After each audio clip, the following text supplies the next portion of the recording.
बिहार की जीत हमारी है, अब बंगाल का बारी है। बांग्लाয় 21 बीजेपी জিতেছে। লুট সন্ত্রাস গণনা কেন্দ্রে কারচুপি এসব করে নির্বাচনী ফলকে প্রভাবিত করা হচ্ছে। शाबाश बेटा, बहुत बढ़िया मुन्ना।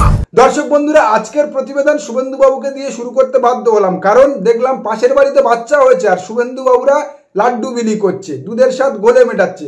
খুব ভালো কথা, কিন্তু বিহারে শুভেন্দু বাবুরা বা ভারতীয় জনতা পার্টিরা যে এই এত বড় জয় পেয়েছে, সেই এত বড় জয়ের পরেও ভারতীয় জনতা পার্টি ও নির্বাচন কমিশনের গলার কাটা হয়ে বর্তমানে দেখা দিয়েছে বিহারের কিষানগঞ্জ, কাটিহার, পূর্ণিয়ার মতো সীমাঞ্চলীয় 24টি বিধানসভা কেন্দ্রের ফলাফল। যে 24টি বিধানসভা কেন্দ্রের জয় পরাজয়ের নির্ণায়ক হচ্ছে সংখ্যালঘু বা মুসলমান ভোটার, অর্থাৎ সেখানে সংখ্যালঘু বা মুসলমান মেজরিটি। কিন্তু এই বিধানসভা নির্বাচনের ফলাফলে সেই বিহারের 24টি সংখ্যালঘু মেজরিটি বা মুসলমান অধ্যুষিত বিধানসভা কেন্দ্রে বিহারের মুসলমান তোষণকারী বলে পরিচিত আরজেডি ও কংগ্রেস একটাতেও খাতা খুলতে পারেনি। একচ্ছত্র বা একচেটিয়া জয়লাভ করেছে ভারতীয় জনতা পার্টি ও জেডিইউ। আর ঠিক প্রশ্নটা হচ্ছে সেই জায়গা থেকে, কারণ এই সদ্য সমাপ্ত লোকসভা নির্বাচনে, মাত্র কদিন আগে শেষ হওয়া সদ্য সমাপ্ত লোকসভা নির্বাচনের হিসাবে দেখা যাচ্ছে এই প্রত্যেকটা বিধানসভা কেন্দ্রে বিহারের সীমাঞ্চলীয় এই সংখ্যালঘু মেজরিটি প্রত্যেকটা বিধানসভা কেন্দ্রে আগিয়েছিল কংগ্রেস ও আরজেডি। এখন প্রশ্ন উঠছে, কোন মোদি ম্যাজিকের বলে মাত্র এই কয়েক মাসের ব্যবধানে এই 24টি বিধানসভা কেন্দ্রে সংখ্যালঘু মুসলমান ভোটাররা ভারতীয় জনতা পার্টি ও জেডিইউকে ঢেলে ভোট দিল? প্রশ্ন উঠছে ইভিএম এর উপরে, প্রশ্ন উঠছে এসআইআর এর খসড়া লিস্টে নাম থাকার পরেও নির্বাচনের দিনকে ভোটার কেন্দ্রে গিয়ে 1/3 সংখ্যালঘু মুসলমান ভোটারদের নাম না খুঁজে পাওয়া নিয়ে। আর এ বিষয়ে রাজ্যের বিরোধী দলনেতা শুভেন্দু অধিকারীকে প্রশ্ন করলে তিনিও এই রাজ্যে এসআইআর এর ঠিক একই রকম সাফল্য কামনা করছেন। এই প্রসঙ্গে অখিলেশ যাদব আজকে মন্তব্য করছেন যে বিহারে এসআইআর যে খেলা খেলেছে তার পশ্চিমবঙ্গ, তামিলনাড়ু, উত্তরপ্রদেশ বা বাকি জায়গাগুলোতে সম্ভব হবে না, কারণ এই নির্বাচনী ষড়যন্ত্র এখন ফাঁস হয়ে গিয়েছে, আমরা তাদের এই খেলা খেলতে দেব। বিহারেই তো এসআইআর নিয়ে আপনারাই মিছিল করেছিলেন, মমতা ব্যানার্জিও তো 2জন প্রতিনিধিকে পাঠিয়েছিল, তারপরে এখন বলছেন আঙ্গুর ফল টক। আমরা এখন এসআইআর এর সফলতা কামনা করি, প্রার্থনা করি এবং ইলেকশন কমিশন যেন সেটা করেন, তারপরে বাকি নির্বাচনের সময় দেখা যাবে। হ্যাঁ, শুভেন্দুবাবু, এসআইআর এর সাফল্য আমরাও কামনা করি, সেটা সঠিক ও স্বচ্ছভাবে। কিন্তু আপনারা যে কারণে এসআইআর এর সাফল্য কামনা করছেন, সেই 4,60,000 যেভাবে ভুয়ো ভোটার বা ভুতুড়ে ভোটার বিহারের ভোটার লিস্টে নির্বাচন কমিশন ঢুকিয়ে দিয়ে বিহারে ভারতীয় জনতা পার্টির একচ্ছত্র জয় সুনিশ্চিত করেছে, ঠিক সেই কারণে। কারণ এসআইআর এ নতুন নাম তোলার জন্য নির্বাচন কমিশনের কাছে আবেদন জমা পড়েছিল 16,93,000। সেখানে ভোটার লিস্টের ফাইনাল তালিকাতে, অর্থাৎ এসআইআর এর পর ভোটার লিস্টের ফাইনাল তালিকাতে দেখা যাচ্ছে নতুন নাম উঠেছে 21,53,000। অর্থাৎ সব মিলিয়ে যা দেখা যাচ্ছে, বিহারের ভোটার লিস্টে নতুন ভোটারের নাম করে যেমন ট্র্যাক্টর ও কুকুরের নাম তুলেছিল নির্বাচন কমিশন, ঠিক সেইভাবে 4,60,000 ভুতুড়ে ভোটার বা ভুয়ো ভোটার ঢোকাতে নির্বাচন কমিশন সফল হয়েছে। আর যার মধ্যে এই 24টি সংখ্যালঘু বা মুসলমান মেজরিটি বিধানসভা কেন্দ্রগুলোতে 3,20,000 নতুন বা ভুয়ো ভোটার ঢুকেছে, যেটা সেখানকার বিধানসভা কেন্দ্রের ভোটাররা আবেদনও করেনি। এই তথ্য কেবল আমি বলছি না, এই তথ্য এখনো পর্যন্ত নির্বাচন কমিশনের ওয়েবসাইটে, বিহার এসআইআর নির্বাচন কমিশনের ওয়েবসাইটে জলজল করছে। তার একটা স্ক্রিনশট আমি আমার এই স্ক্রিনে আপনাদের দেখার জন্য দিয়ে দিলাম। তাহলে যেখানে বিহারে নির্বাচন কমিশন 4,60,000 ভুয়ো ভোটার ঢুকিয়েছে, এখন প্রশ্ন উঠবে, তাহলে সেখানে বিরোধীরা কেন প্রশ্ন তোলেনি? বিরোধীরা কেন সেটা নিয়ে প্রোটেস্ট করেনি? হ্যাঁ, অবশ্যই প্রোটেস্ট করেছিল এবং সেই মামলা সুপ্রিম কোর্টে চলছে। কিন্তু নির্বাচন কমিশন তো সুকৌশলে বিহার এসআইআর হওয়ার মাত্র কদিনের মাথায় নির্বাচন ঘোষণা করে দিয়েছে। এখন বিরোধী রাজনৈতিক দলগুলো ভারতীয় জনতা পার্টির ছড়ানো এই যে সমস্ত মিথ্যা প্রোপাগান্ডা, সেই প্রোপাগান্ডাগুলোকে কাউন্টিং করতে নির্বাচনী প্রচারে নামবে, নাকি এই এসআইআর এর ভোটার লিস্ট বা ভোটার তালিকা নিয়ে পড়ে থাকবে? যে কারণে এই দুয়ের মাঝখানে পড়ে বিহারের এই ভুয়ো ভোটার তালিকা রয়ে গিয়েছে। আর যে সুবিধাটা ভোগ করে নির্বাচন কমিশন সুকৌশলে সেই ভুয়ো ভোটার তালিকা নিয়ে বিহারে নির্বাচন করেছে এবং সেই নির্বাচনী ফলাফল যা হওয়ার ছিল আজকের তা অক্ষরে অক্ষরে মিলেও গেল। হ্যাঁ, একদিকে যেমন নির্বাচন কমিশন সুকৌশলে খসড়া লিস্টে নাম থাকার পরেও 1/3 সেই সমস্ত বিধানসভা কেন্দ্রগুলোর ভোটারদের নাম ভোটার তালিকা থেকে ফাইনাল লিস্টে বার করে দিয়ে ভোটদান থেকে বিরত করেছে। যে সমস্ত বিধানসভা কেন্দ্রগুলোতে বর্তমানে ভারতীয় জনতা পার্টি জয়লাভ করেছে এবং মাত্র কদিন আগে পর্যন্ত যে সমস্ত বিধানসভা কেন্দ্রগুলোতে ভারতীয় জনতা পার্টির ঝান্ডা লাগানোর লোক ছিল না। হ্যাঁ, স্বাভাবিক তো, সংখ্যালঘু মেজরিটি বিধানসভা কেন্দ্রগুলোতেও ভারতীয় জনতা পার্টি বিহারে জয়লাভ করেছে। আর এই জয়ের জন্য ভারতীয় জনতা পার্টি নির্বাচন কমিশনের সঙ্গে সঙ্গে আরও এক দোসর মিম আসাউদ্দিন ওয়েসির মিমকে মাঠে নামিয়েছিল। যে মিম নিজেরা জিততে পারবে না জেনেও বিহারের সংখ্যালঘু বা মুসলমান মেজরিটি বিধানসভা কেন্দ্রগুলোতে প্রার্থী দিয়ে নিজেদের নাক কেটে মহাগঠবন্ধনের যাত্রা ভঙ্গ করেছে।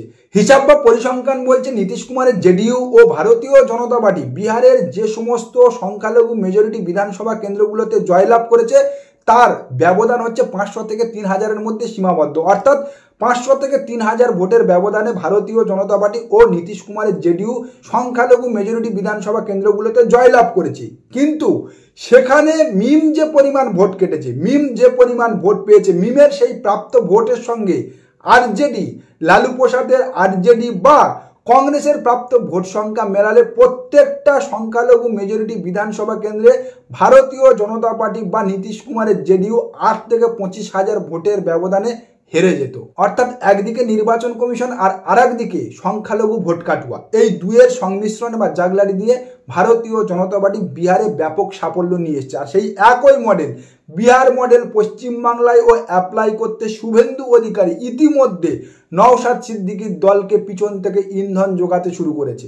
আর মুসলমানরাও জেনে গেছে যে আমরা মমতার কাছে তেজ পাতা, তাই হয়তো আমাদের দিকে আসছে না। কদিন আগে নওশাদ সিদ্দিকী এসেছিল নন্দীগ্রামে, তৃণমূলের জোড়া মন্ত্রীর সভাতে 250 জন লোক, নওশাদ সিদ্দিকীর সভাতে 2000 লোক। মুসলিমরা এখন অন্যদিকে ছুটছে। এই মিম আইএসএফ বা এই বর্তমানে এই ভরতপুরের বিধায়ক, তৃণমূলের যে বিধায়ক আছে হুমায়ুন কবির, সেও নাকি একটা দল খুলবে বলে হুমকি হুঁশিয়ারি দিচ্ছে, জানি না নাকি কদিন পরে খুলবে। তা এই মিম আইএসএফ বা এই ভরতপুরের হুমায়ুনদের মতো যে সমস্ত দলগুলো সংখ্যালঘু সম্প্রদায়কে ইন্ডিকেট করে বা সংখ্যালঘু সম্প্রদায় ঘেঁষা হয়ে জন্ম নিচ্ছে, একটু খোঁজ খবর নিয়ে দেখবেন এরা প্রত্যেকে ভারতীয় জনতা পার্টি ফান্ডেড। কারণ ভারতীয় জনতা পার্টি জানে ভারতবর্ষের সংখ্যালঘু বা মুসলমানরা তাদেরকে ভোট দেবে না। তারা যে পরিমাণ সংখ্যালঘু মুসলমানদের বিরুদ্ধে বিষ ঢেলে রেখেছে এবং তাদেরকে যে নজরে দেখে তাতে করি। আর সেই জায়গা থেকে তারা যাদের ভোট পাবে না তাদের ভোট যদি তারা ভেঙে ভাগ করে দিতে পারে তাহলে তো অনায়াসে যাদের ভোট পাবে, অর্থাৎ যে পরিমাণ হিন্দু ভোট পাবে সেই পরিমাণ হিন্দু ভোট নিয়ে তারা ক্ষমতায় চলে আসবে। আর সেই সূক্ষ্ম সমীকরণের জন্যই ভারতীয় জনতা পার্টি উত্তরপ্রদেশ, মধ্যপ্রদেশ, ঝাড়খণ্ড, হরিয়ানা থেকে একের পর এক জায়গায় মিম এবং আঞ্চলিক সংখ্যালঘু মুসলমান রিজনাল যে সমস্ত পার্টিগুলো গজিয়ে উঠছে তাদেরকে ইন্ধন যোগাচ্ছে, তাদেরকে মদত দিচ্ছে। আপনি মানুন আর না মানুন, পশ্চিমবাংলায় বর্তমানে ভারতীয় জনতা পার্টির সঙ্গে তৃণমূল কংগ্রেসের ভোট শেয়ারের যে ব্যবধান তা মাত্র 6%।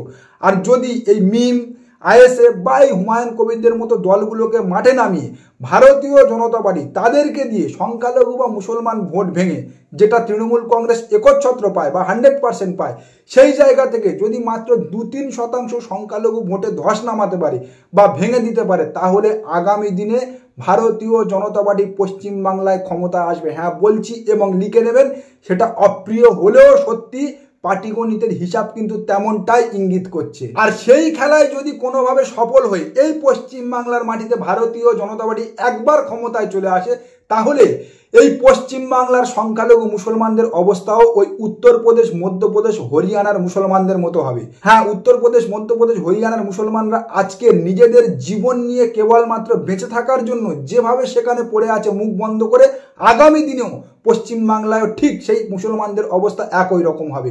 উত্তরপ্রদেশে প্রকাশ্যে নামাজ পড়া নিষেধ, লাউড স্পিকারে আজান দেওয়া নিষেধ। কোনো ভারতীয় জনতা পার্টির কর্মী নয়, কোনো আরএসএস বা হিন্দু মহাসভার ক্যাডার নয়, খোদ উত্তরপ্রদেশ সরকারের সরকারি কর্মীরা গিয়ে মসজিদের ওপর থেকে মাইক নামিয়ে দিচ্ছে। হ্যাঁ, এই দৃশ্য দেখতে হচ্ছে চোখ বন্ধ করে উত্তরপ্রদেশের মুসলমান সংখ্যালঘু সম্প্রদায়কে, কারণ তাদের ভোটটা ভুল করে তারা নিজের স্বজাতিকে দিয়ে বিরোধীদের ভোট ভেঙে ভারতীয় জনতা পার্টির হাত শক্ত করে ভারতীয় জনতা পার্টিকে ক্ষমতায় এনেছে।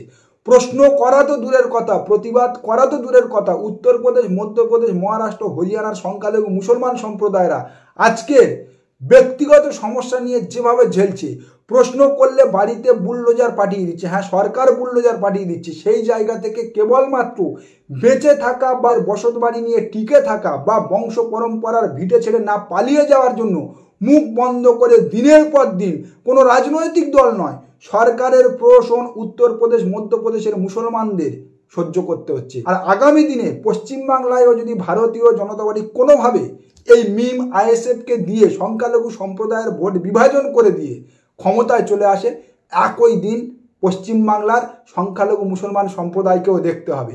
আর শুভেন্দু অধিকারীর কথাই নিয়েছে পশ্চিমবাংলার যে সমস্ত সংখ্যালঘু মুসলমানরা ভাববে যে তৃণমূল কংগ্রেস তাদেরকে তেজপাতার মতো ব্যবহার করছে, তারা মূর্খের স্বর্গে বাস করছে। দেখুন, পশ্চিমবাংলার রাজনীতিতে যেমন তৃণমূল কংগ্রেসকে সংখ্যালঘুদের দরকার আছে, সংখ্যালঘু ভোট ব্যাংকের দরকার আছে, তেমন পশ্চিমবাংলার সংখ্যালঘুদেরও তৃণমূল কংগ্রেসকে দরকার আছে। কারণ পশ্চিমবাংলার সংখ্যালঘুদের স্বাধীনতা স্বার্থ রক্ষার ক্ষেত্রে তৃণমূল কংগ্রেস ছাড়া কোন রাজনৈতিক দল, রিজিওনাল জাতিসত্তা ভিত্তিক কোন রাজনৈতিক দল হোক, মিম হয়ে আইএসএফ বা অন্য কোনো রাজনৈতিক দল, কে কতটা সংখ্যালঘুদের পাশে দাঁড়াতে পেরেছে, কে কতটা সংখ্যালঘু উন্নয়ন করতে পেরেছে, তা আমার থেকে খুব ভালো পশ্চিমবাংলার সংখ্যালঘু মুসলমান ভাইরা বলতে পারবে।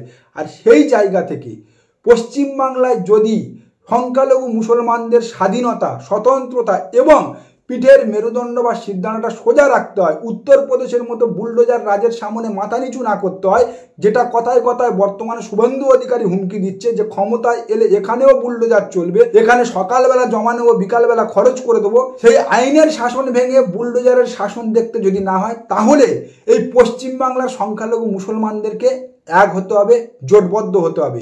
ওই মোদির ভাষায় বা মোদির কথায় বলবো, বাটেঙ্গে তো কাটেঙ্গে। দেখুন, আমি এখানে কোনো রাজনৈতিক দল, না তৃণমূল কংগ্রেস না অন্য কারোর তাবেদারি করতে বসেছি, কেবলমাত্র বাস্তব চিত্রটা আপনাদের সামনে তুলে ধরছি, যেটা আমি প্রমাণ সহকারে আপনাদের দেখাচ্ছি। ভারতবর্ষের অন্যান্য রাজ্যগুলোতে সংখ্যালঘু মুসলমানরা যে ভুলটা করেছে, যে ভুলের কারণে ভারতীয় জনতা পার্টি ক্ষমতায় চলে এসেছে এবং ক্ষমতায় আসার পরে তাদের স্বাধীনতা কিভাবে খর্ব করেছে। আর এরপরেও যদি আপনাদের সেটা বোধগম্য না হয়, না বোঝেন এবং জাতিসত্তার ভিত্তিতে কেবলমাত্র কোনো জাতিভিত্তিক রাজনৈতিক দলকে ভোট দেন, তাহলে আগামী দিনে আপনাদেরও ওই বিহার ফলাফলের মতো এই পশ্চিমবাংলার মাটিতে বসে আঙুল চোষার দিন হ্যাঁ খুব শীঘ্রই দেখতে হবে। নমস্কার, আজকের প্রতিবেদন এখানে শেষ করছি। দেখা হচ্ছে আগামী কোনো প্রতিবেদনে। আমাদের প্রতিবেদন সম্পর্কে আপনাদের মতামত অবশ্যই জানান আমাদের কমেন্ট সেকশনে। সবাই ভালো থাকবেন।